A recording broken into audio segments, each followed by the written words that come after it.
perlu kita pahami dan kita yakini bersama bahwa manusia yang ada di dunia ini itu secara garis besar hanya dibagi menjadi dua kelompok.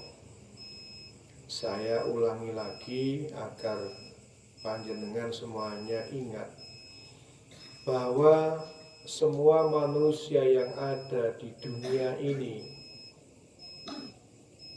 jika dikelompokkan hanya menjadi dua kelompok. Kelompok yang pertama adalah kelompok atau golongan orang yang akan dimasukkan dalam nerakanya Allah yang penuh dengan penderitaan selama-lamanya. Itu kelompok yang pertama. Sedang kelompok yang kedua adalah golongan atau kelompok orang yang akan dimasukkan dalam surganya Allah yang penuh dengan kenikmatan selama-lamanya. Jadi secara garis besar manusia itu hanya dibagi menjadi dua kelompok. Kita semuanya yang belajar Al-Quran pada malam ini, mudah-mudahan semuanya dimasukkan dalam kelompok yang kedua, yaitu kelompoknya orang yang akan dimasukkan dalam surganya Allah yang penuh dengan kenikmatan selama-lamanya. Allahumma. Perlunya kita ngaji ini agar Allah memberi kemudahan pada kita, agar Allah menakdirkan kita semuanya dimasukkan dalam kelompoknya orang yang akan dimasukkan dalam surganya Allah yang penuh dengan kenikmatan selama-lamanya. Oleh karena itu, santri PPW yang dirahmati Allah, mari kita pahami bersama bagaimana kriterianya atau cirinya orang yang akan dimasukkan dalam neraka Allah, bagaimana perbuatan di dunianya, dan bagaimana perbuatannya orang yang akan dimasukkan dalam surganya Allah, dijelaskan oleh Allah dalam surat An-Nazi'at. Surat An-Nazi'at itu insya Allah surat nomor 79. Dimulai ayat 37. Allah berfirman dalam surat An-Nazi'at ayat 37. A'udzu billahi minasyaitonir rajim. Bismillahirrahmanirrahim. Fa'amma man tagha wa atharal hayatad dunya fa innal jahima hiyal ma'wa. Fa'amma man tagha, maka adapun orang yang melampaui batas, wa atharal hayatad dunya, dan lebih mengutamakan kehidupan dunia, fa innal jahima hiyal ma'wa, maka sungguhnya nerakalah sebagai tempat tinggalnya. Jadi neraka ini didahulukan, setelah itu baru cirinya orang yang penghuni surga. Fa amma man tagha, maka adapun orang yang melampaui batas. Bagaimana perilakunya orang yang melampaui batas? Di ayat ini secara global, cirinya orang yang akan dimasukkan dalam nerakanya Allah itu dijelaskan oleh Allah, dirinci oleh Allah.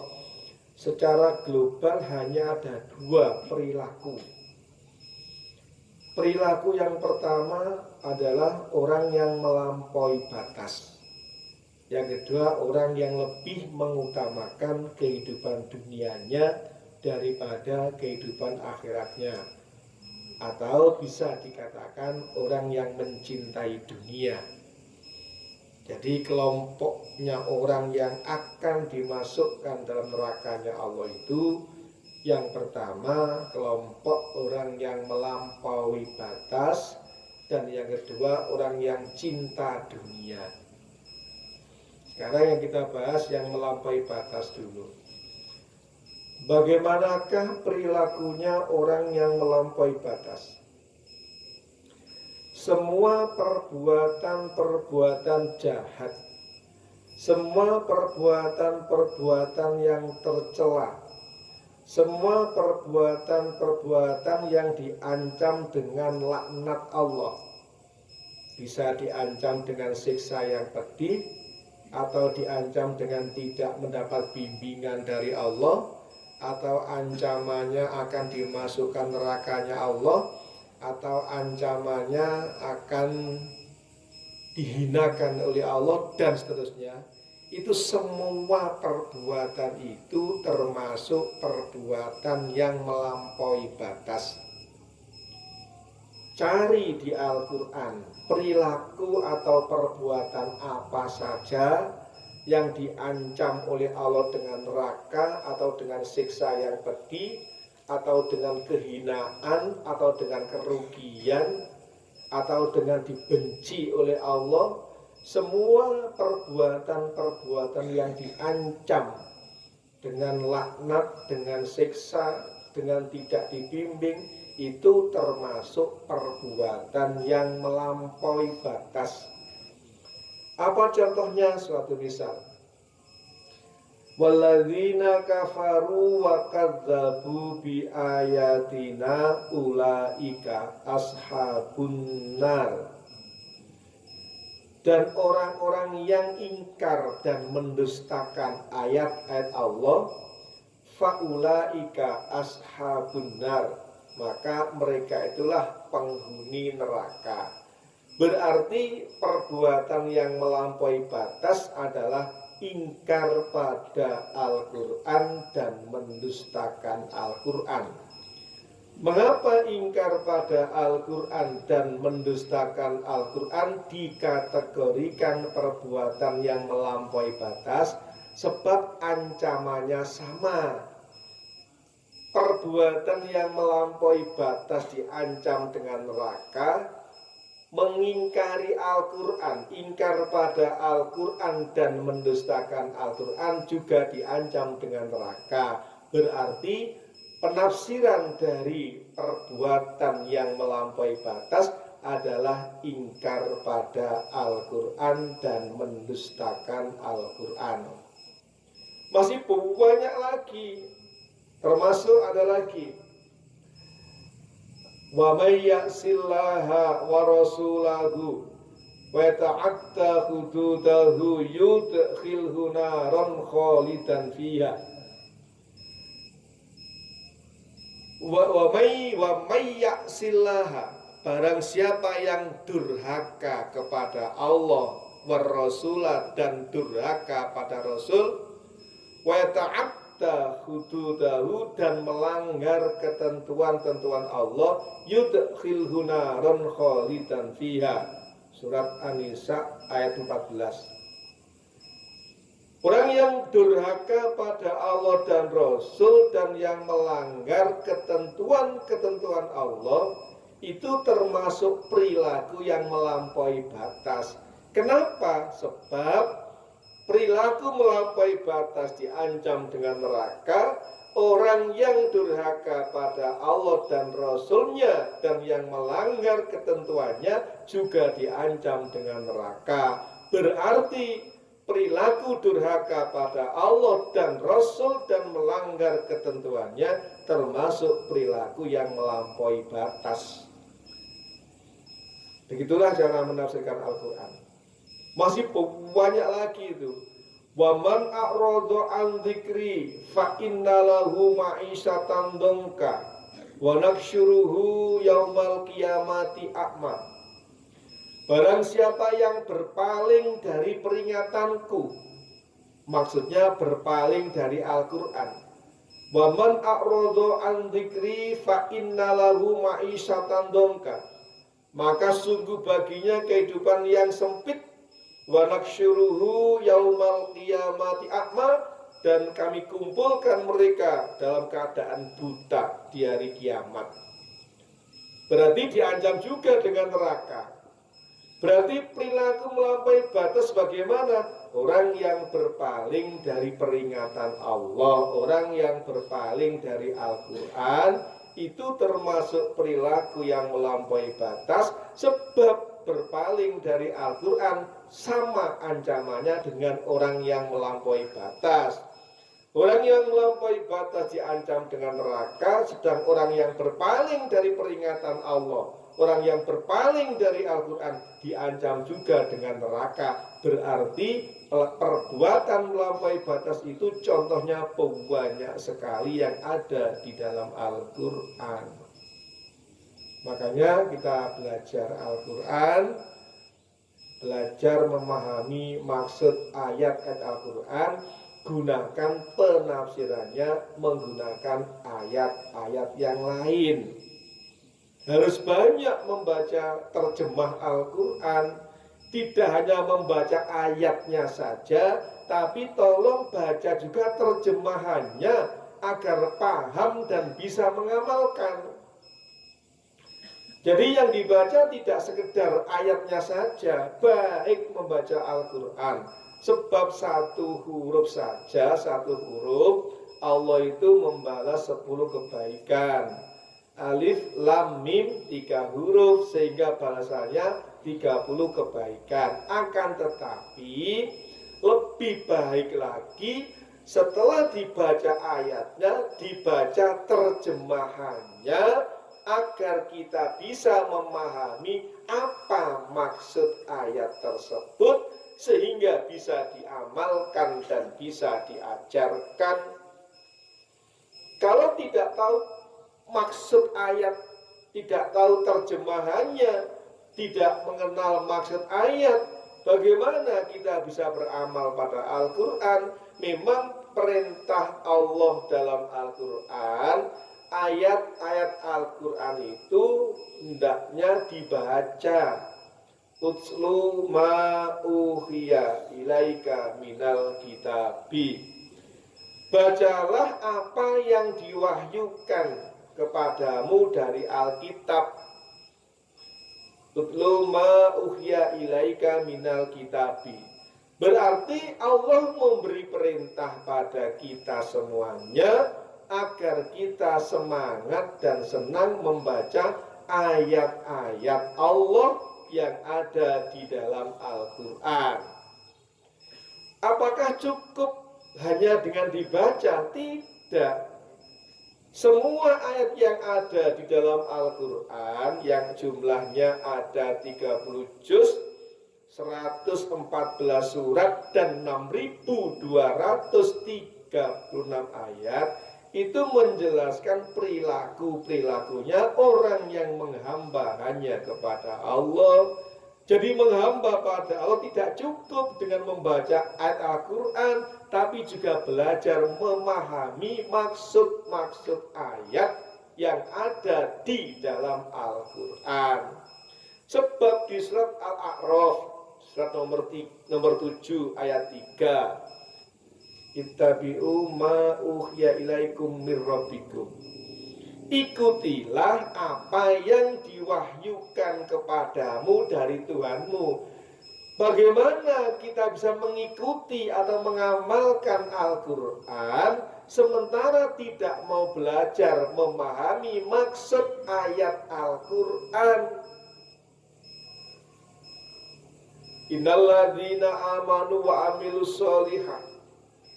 Sungguhnya orang-orang yang beriman dan beramal soleh.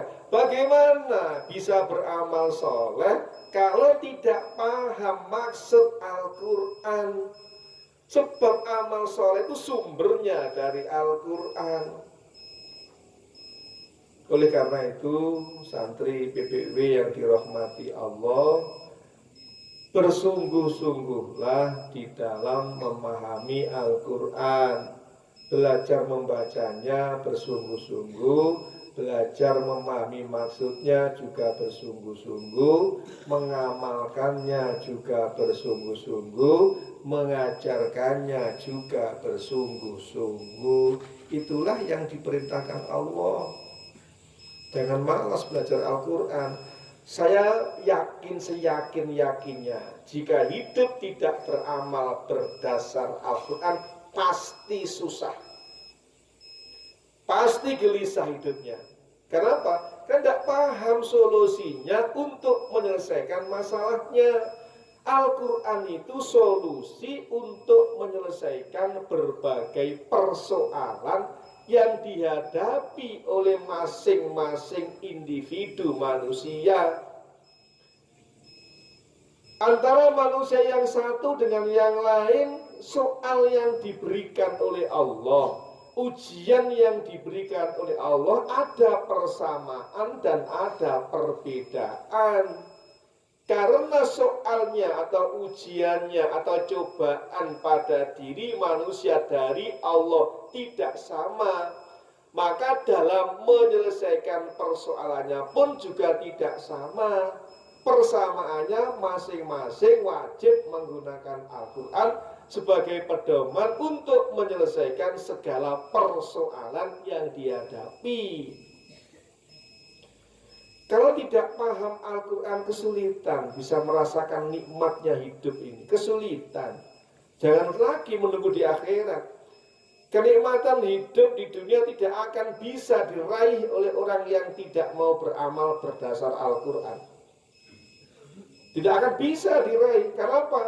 Selalu sibuk dan bingung, susah untuk menyelesaikan masalah. Kenapa? Tidak tahu dan tidak paham maksud Al-Quran, sehingga solusinya tidak ditemukan. Apa akibatnya? Pasti susah.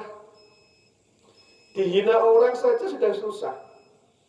Diremehkan orang susah. Kenapa? Karena iman pada takdirnya Allah tipis atau kropos. Jika iman pada takdir Allah itu kuat, berjalan, ya, aktif, maka jika dihina orang, orang itu menghina saya sudah ditentukan Allah sejak zaman azali dulu.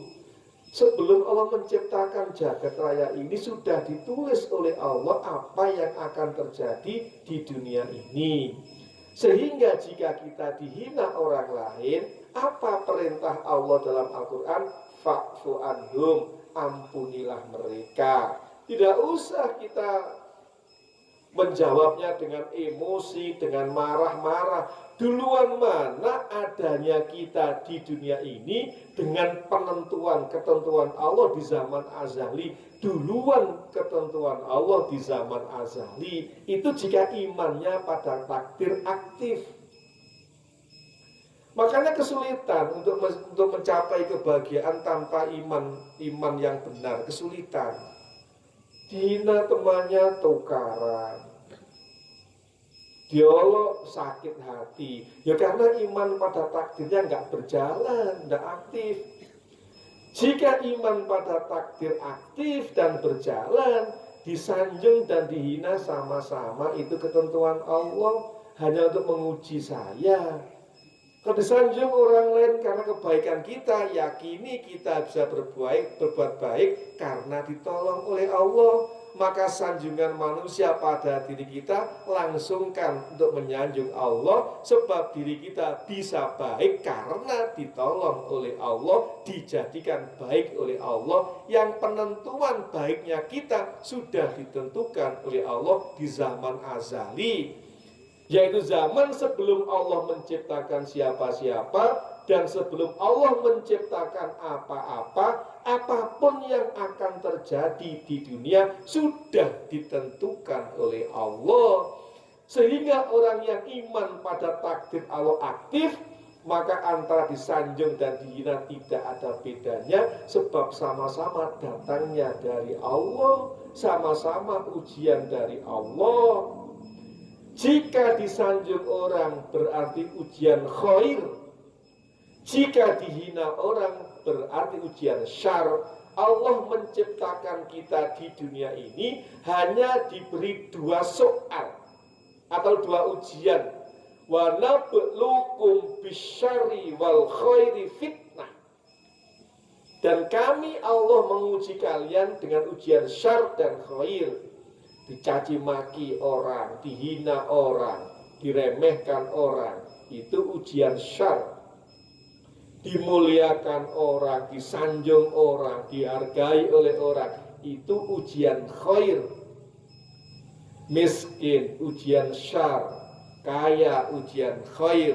Orang yang iman pada takdirnya aktif, ditakdirkan Allah menjadi orang miskin atau kaya sama saja, karena itu ketentuan dari Allah.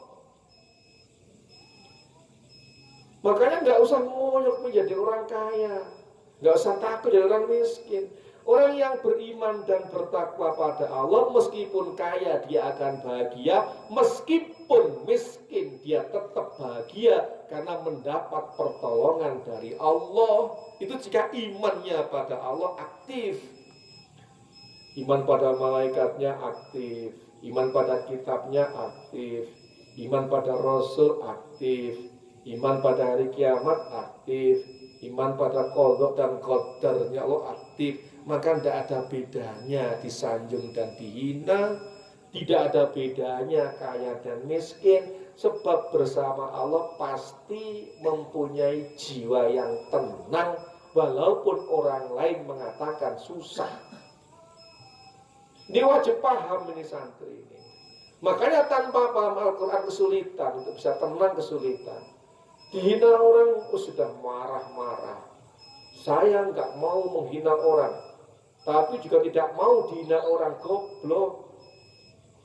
Wong dihina dan disanjung itu sudah takdir Allah. Sebelum Allah menciptakan kita sudah tentukan. Saya nggak mau mengolok orang, tapi juga nggak mau jika dia orang, goblok. Yang pinter itu, saya nggak mau mengolok orang, tapi jika diolok oleh orang lain, saya maafkan salahnya. Itulah pengamal Al-Quran, itulah imannya pada takdir aktif. Banyak orang yang salah paham itu. Aku gak dulu mendolimi orang, tapi juga gak mau didolimi orang, goblok itu. Jauh dari binaan Allah, na'udzubillah. Fa'amma man tagha, maka adapun orang yang melampaui batas, perilakunya menyimpang dari aturan yang ditentukan oleh Allah, wa atharal hayatad dunya, dan lebih mengutamakan kehidupan dunia atau lebih mencintai dunianya. Sekarang yang kita bahas, bagaimana sih maksudnya Al-Quran itu? Kita ini hidup di dunia, tetapi kok tidak boleh mencintai dunia? Apa bisa? Di dalam Al-Quran surat At-Taubah. Jadi kalau kita belajar Al-Quran, alasan-alasan untuk menjawab semua persoalan hendaknya menggunakan pedoman Al-Quran. Tidak pedoman nenek moyang. Nenek moyang kita dulu begini sehingga saya begini. Ya janganlah. Yang diperintahkan Allah untuk diikuti itu Al-Quran. Jadi apapun persoalan yang menimpa pada diri kita, cari Al-Quran. Bagaimana Allah mengajarkan untuk menyelesaikan persoalannya berdasar Al-Quran. Orang hidup di dunia kok tidak boleh mencintai dunia, itu bagaimana? Di surat At-Taubah, ya, surat nomor 9, pada ayat 24, Allah berfirman, A'udzu billahi minasyaitonir rajim.